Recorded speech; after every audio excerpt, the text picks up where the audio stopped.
All right, welcome back to the Twitchy Theologian. I'm your host, the Twitchy Theologian, aka Family Dollar James White, aka the Paladin Calvinist, and I'm here with you to talk about what's been blowing up the internet, and that is Billy Carson getting absolutely cooked, absolutely destroyed, embarrassed, exposed by Wes Huff. Now, I'm gonna be honest with you, I never heard of either of these guys until I watched their snippets of their debate on Wise Disciple. If you guys don't watch Wise Disciple, I want to encourage you to check them out. Wise Disciple does a really good job of teaching people about debate. He was one of the people who taught me that our political debates are not actual debates at all. Which, I mean, pretty much everyone knows that, but I didn't know that. And I also didn't understand what formal debate looks like and strategies for formal debate. So Wise Disciple helped me with that. Um, I'm going to try not to move around as much today because I've noticed I'm really far away from the Wi-Fi and my extender is currently not working. Um, and I've noticed that when I move my hands a lot, my Wi-Fi has trouble. I guess I don't know. Has trouble keeping up. So I'm gonna try not to do that. Anyways, I want to look over this video. Let me go ahead and just share that tab real quick. And I want to look over some of the things some of the highlights, some of the big moments in the Huff Carson debate. Now, look, it's not moderated. It's not a true moderated debate.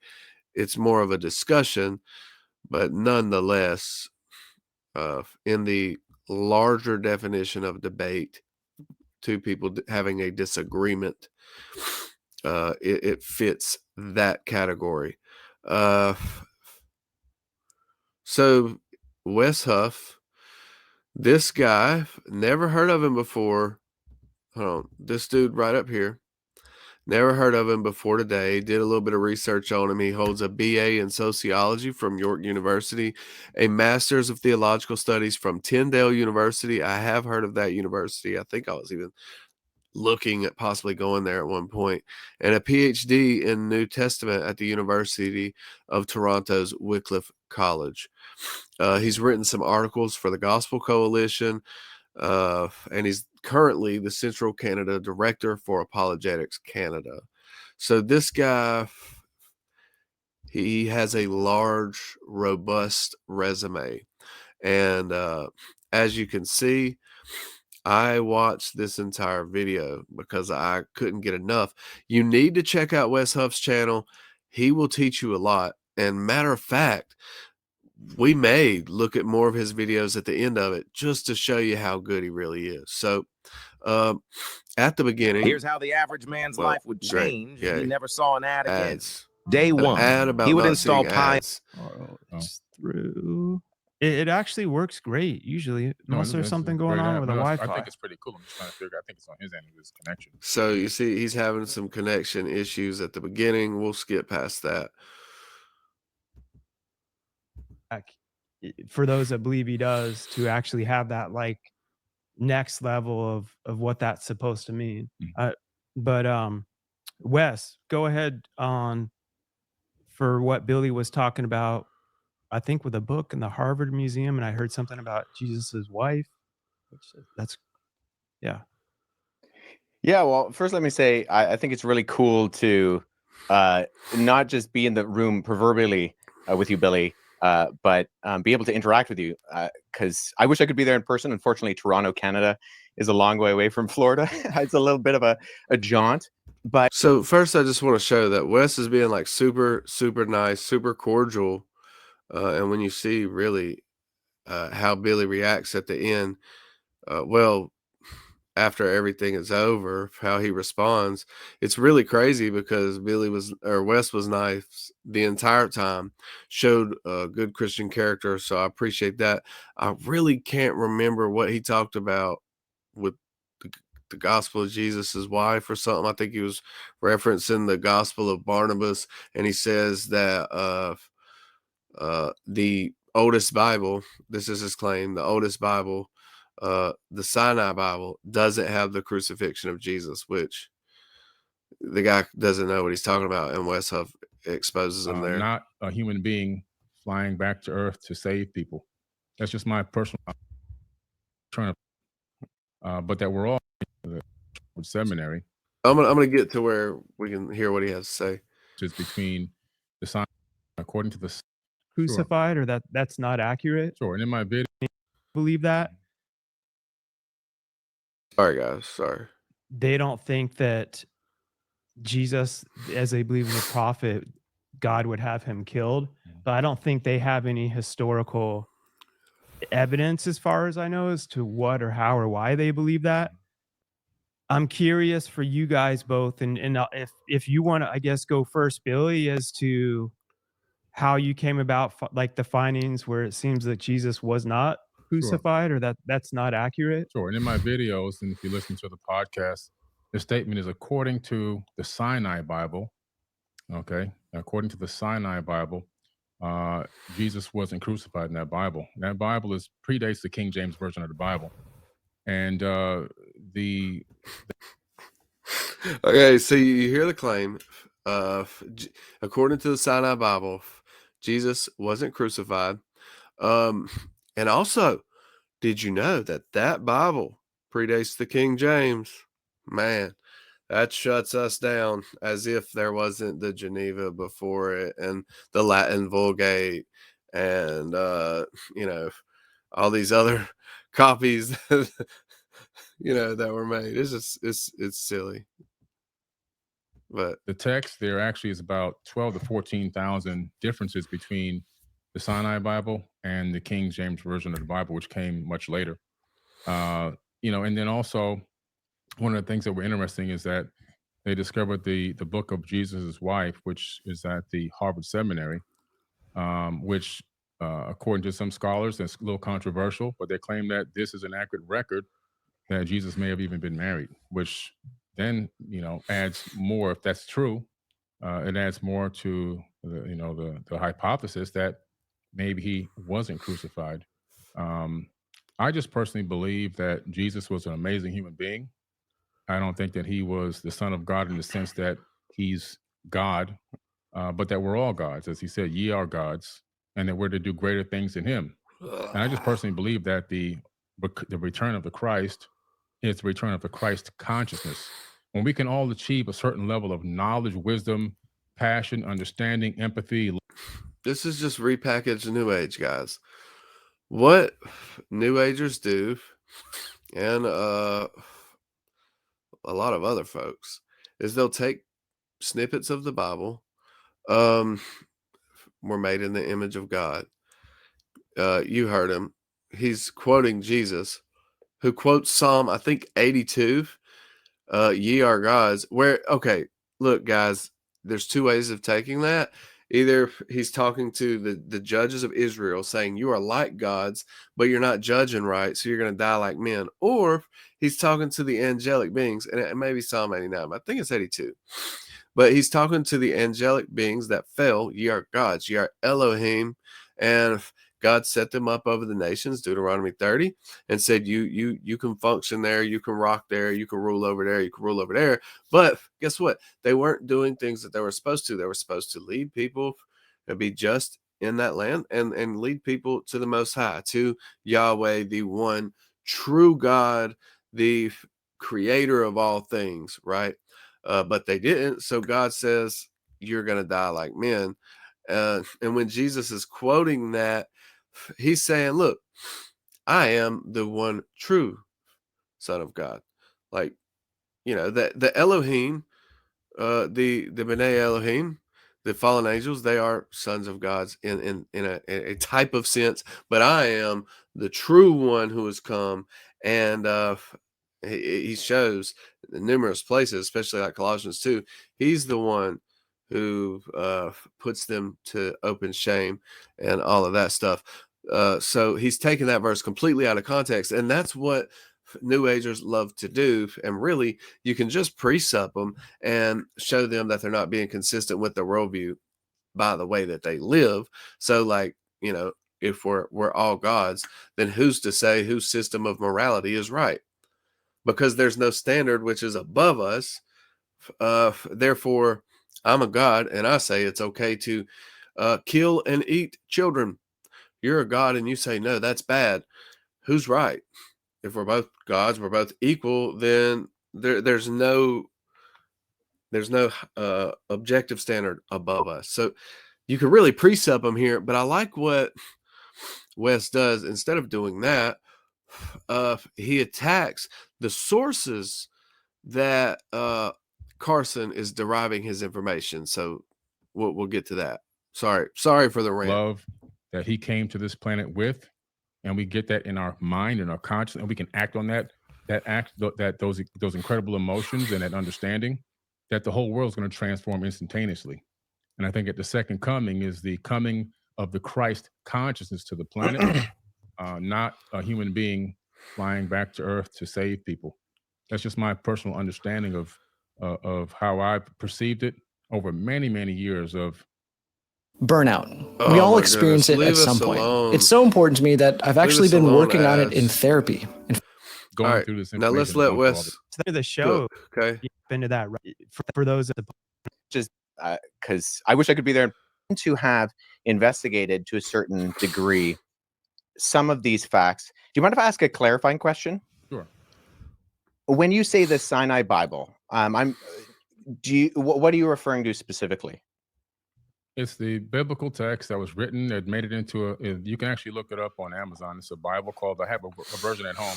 It's called the Sinai Bible, right, from Mount Sinai. I'm assuming it's the mountain that they're referencing there. But they put together their own version of the biblical text prior to the King James Version being put out. Sure. So when you refer to the Sinai Bible, would you be referring to Codex Sinaiticus? Like the codex that comes. Okay. That's why I was trying to get some clarification, because so you can actually go and see Codex Sinaiticus is at the British Library. So you can go and see it. It's on display. And the British Library has actually digitized the entire manuscript.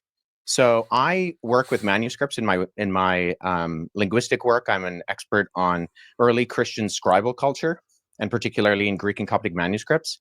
I actually have a facsimile. So I have a photocopy that was done by the British Library of Codex Sinaiticus that I work with in my office.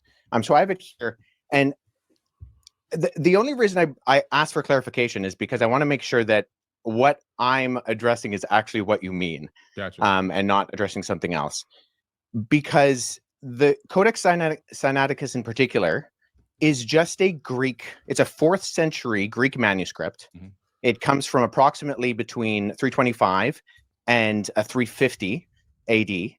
And its text of the Gospels reads almost identical to the modern Greek text that we develop translations from.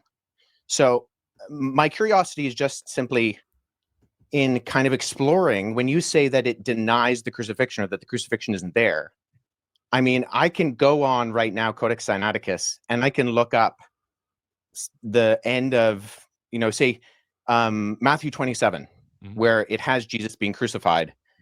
And that's in Codex Sinaiticus, or, the John 19, or any of the other ones. So I think my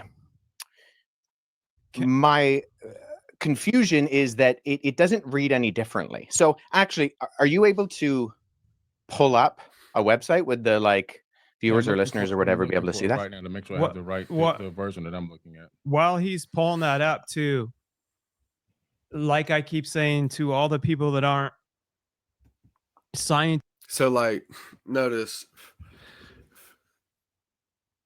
Billy Carson is claiming that the Sinai Bible, Codex Sinaiticus, does not contain the crucifixion of Jesus. Huss is like, I study this stuff all the time. I mean, look, the dude's got a manuscript on his mug, okay? He's nerding out over these manuscripts and stuff, right? So I'm pretty sure he knows But let's continue on. I'm gonna skip past this guy's commentary. Kind of bugs me. What like when you like different stuff there, go to like Billy referencing. Actually, I was missing that and also that right there. It's the gospel. Where was that piece? I found discovered? the text where I was referencing. Actually, I was misquoted. I misquoted there. It's the Gospel of Barnabas. So there, Billy says, okay, yeah, you're right. It wasn't Codex Sinaiticus. I was misquoting. It's the Gospel of Barnabas is what I meant to say. So it seems like a dub right there for Wes, at least in that portion. Like in that exchange of blows, Huff kind of stumbled him a little bit. Okay, yeah, well, so that's good. So let's deal with that too, because I've actually worked with, there are 2 manuscripts of the Gospel of Barnabas. The Gospel of Barnabas is a really interesting document because it is a known forgery. And so that's why I think it's important to get to these sources. So at the very start of the Gospel of Barnabas, which we only have 2 copies of, one is in Italian and one is in Spanish. We see right off the bat that the Gospel of Barnabas, not to be confused with either the Epistle of Barnabas or the Acts of Barnabas, which are 2 apocryphal documents from the 2nd century, but the Gospel of Barnabas in particular, we know it's a forgery because it does things like in chapter 92, it says that Jesus spent 40 days on Mount Sinai, and then he came to the Jordan River and he walked to Jerusalem. But Mount Sinai is more than a week's journey away from Jerusalem, and neither Mount Sinai nor Jerusalem are close to the Jordan River. So never mind there not being a route from the Jordan River to like around Mount Sinai or going to Jerusalem. But there are internal problems with the Gospel of Barnabas, which indicate that it shows no actual indication of evidence of coming from or even having knowledge of first century Jewish understanding. It actually says Jesus is the Christ, but not the Messiah, which indicates that whoever the author is, he didn't know that those were the same words. And I think a bigger problem is that the Gospel of Barnabas actually paraphrases Dante's Inferno, which was written in 1314. So there's a lot of internal evidences that disqualify the Gospel of Barnabas, never mind the fact that we don't have any evidence of it prior to the 14th century, and none in any other language other than Middle Age Italian Italian and Spanish. But the internal content of the Gospel of Barnabas disqualifies it from being ancient. And then the fact that it's doing things like paraphrasing Dante, or it also refers to a rule of the time of Jubilee, which was changed in the Middle Ages from what it was in the biblical year of Jubilee. And it goes with the Middle Ages concept, not the ancient concept. So I think what I'm getting at is, so I'm a historian and I deal with sources. So I want to stop right there. So again, Carson's saying, well, the Gospel of Barnabas says that Jesus wasn't crucified, and Huff's like, oh, that's a known forgery. Like, there's so many things wrong with it. Absolutely embarrassing for Carson not to know these things and claim to be a professional at this. In one video I've seen, Carson says he is the greatest scholar on biblical manuscripts that there is, or something crazy to that effect, like just way out there. But let's keep listening to what Huff has to say. So when I'm looking at sources, I want to make sure that I have a methodology by which I approach any type of source. So if there is something that denies the crucifixion, I want to make sure that I'm analyzing it and that the methodology by which I analyze it actually reveals that the content can be accurately tied to the event. So if we're talking about, say, Codex Sinaiticus, that's in the 4th century. Now that is, I would agree with you, Billy, I've always struggled with losing weight and keeping it off, but I felt comfortable with hers. In a month, I've lost oldest copy of the Bible in the sense of cover to cover, Genesis to Revelation copy of the Bible. Right. The problem is that we have individual copies of all 4 Gospels going back hundreds of years before Codex Sinaiticus. So I have a facsimile behind me of P66. This is a late 2nd century copy of the Gospel of John. I work with this particular manuscript. I can just show the screen right here. This is an almost complete copy of the Gospel of John. And it has the crucifixion. By any chance? Yeah, so papyrus is just the what it's made out of. So I got that from Chat GPT, by the way. Yeah, I'll show you this. So I made. So when I was in Egypt last summer, I went and I got made for me some papyrus sheets. And so I take these papyrus sheets, which are made from the papyrus plant, and then when I go and I look at.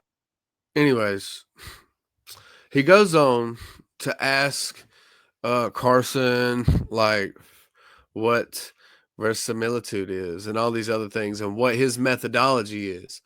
Okay, he says, because Carson goes on to talk about like aliens and the Dogon people and like Carson Huff's like, well, how do you know that stuff's true? Like, what historical methodology do you use to critique the things that you're reading to determine whether or not they're true? Carson's basically like, look, man, I get in a plane and I go and talk to people and I look at these things and like, that's important. That's helpful. It's good, but that's not a methodology by which to judge if something's true or not. I'm actually going to show you a piece of a methodology that Huff gives us. He teaches us about the historical reliability of the Bible. And I think he's got a short little video. A series of scholarly studies has shown that, though Jews were located in many places across the Roman Empire. So notice how names show biblical reliability. Listen to what he does. This is how you approach history, okay? People's names often tended to be geographically located. By observing literary and archaeological artifacts, a list of common names can be clearly identified. By narrowing down the most popular names in places that Jesus lived, traveled, and ministered, and by comparing these to the list from the studies, an interesting correlation can be seen. Just as we see today with popular names, a qualifier or nickname is often used. For example, notice that when Matthew lists the disciples in his gospel, certain names have a qualifier or nickname and others do not. Simon, called Peter, and Andrew his brother, and James the son of Zebedee, and John his brother, Philip and Bartholomew, Thomas and Matthew the tax collector, James the son of Alphaeus, and Thaddeus, Simon the zealot, and Judas Iscariot, who also betrayed him. As we would expect, the most popular names are those that have an added description. When we compare the most popular names in Judea and Galilee during the first century with names we see listed in key places in the biblical Gospels, we find that all the names with qualifiers match with what we'd assume if they were actually written in the time and place they claim to be narrating. In contrast, the Gospel of Judas only has two names that would fit, Jesus and Judas, but contains a host of other characters whose names match not with first century Judea or Galilee, like the biblical Gospels, but with names that were popular in Egypt during the 2nd and 3rd centuries. Consider how difficult it would be for someone living outside of the locations and times that these events took place to get the right names with the right qualifiers. We have 4 biblical Gospels with 4 different authors, and yet each gets this test of naming frequency and attribution right every time. A test and standard that the non-biblical Gospels simply do not pass.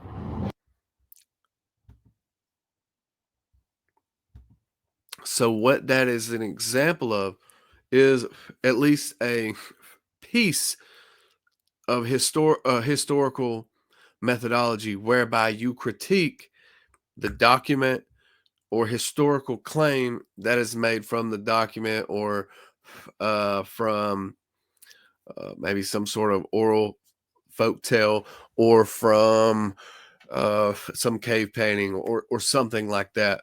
You critique what is written or what is said by other people, other historical documents during that time. So, for instance, in the Gospels, there was a guy called Pontius Pilate, and he is the one who basically delivered Jesus over to be crucified. Well, for a long time, they said, this guy doesn't exist. He's not a real person. Well, Tacitus wrote about Pontius Pilate, But Tacitus said that Pilate was like a captain or a pontiff or something, something like that.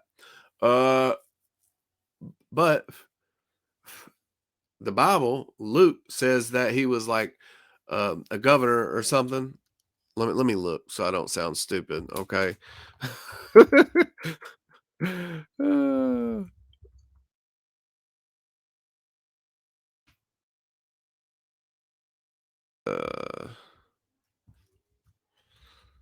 Look, I can't remember everything, guys. I'm pretty sure it's governor of Judea, but I'm looking up just to make sure. Yeah. Yep.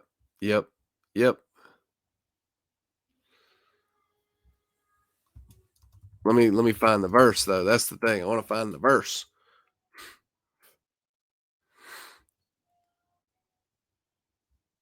Luke 13. John 18 as well. But anyways, guess what? They told us that guy doesn't really exist, and then we find a stone that says Pilate, governor of Judea or whatever. Like that's crazy. But what we're doing is we're testing the document by, number one, the names are reliable. Number two, the fact that other historical documents that are like historical records match up with what the Bible says. Number three, the geography, right?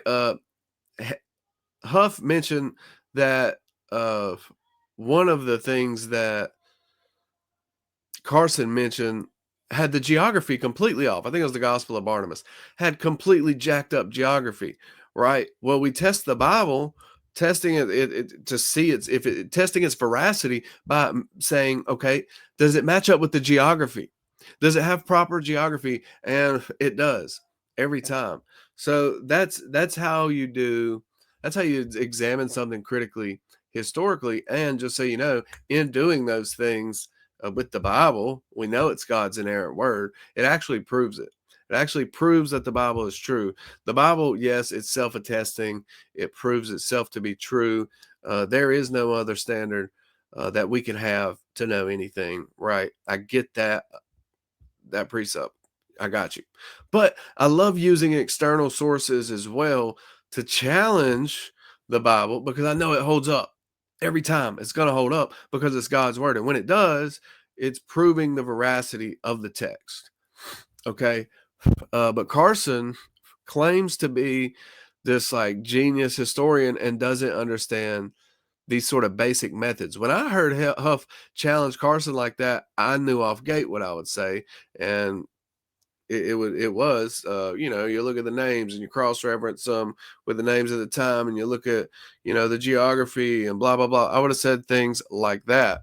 And I'm not a historian. I'm a Chuck with a bachelor's degree and an associate's degree. And matter of fact, I learned some of these things in Bible college at Fruitland Baptist Bible College. So I'm just saying, bro, if you know someone who's like Baptistic and looking for somewhere to go, I would encourage you to send them there. If it wasn't for that place, I wouldn't be where I am at today. And that's pursuing my MDiv and doing prison ministry and all this other stuff. So praise God for them. Anyways, that's all I think I want to really talk about as far as this whole Billy Carson thing tonight. Also, pray for that guy, man. Pray for him, because he's really just self-deceived. Either that or he's just a liar trying to make money. Either way, though, he needs prayer, because he's had a lot of light shined lately. Wes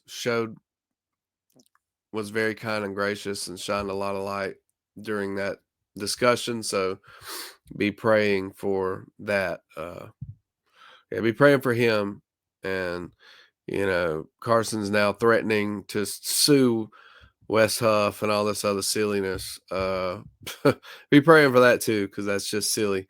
But thank you for tuning in. Grace and peace.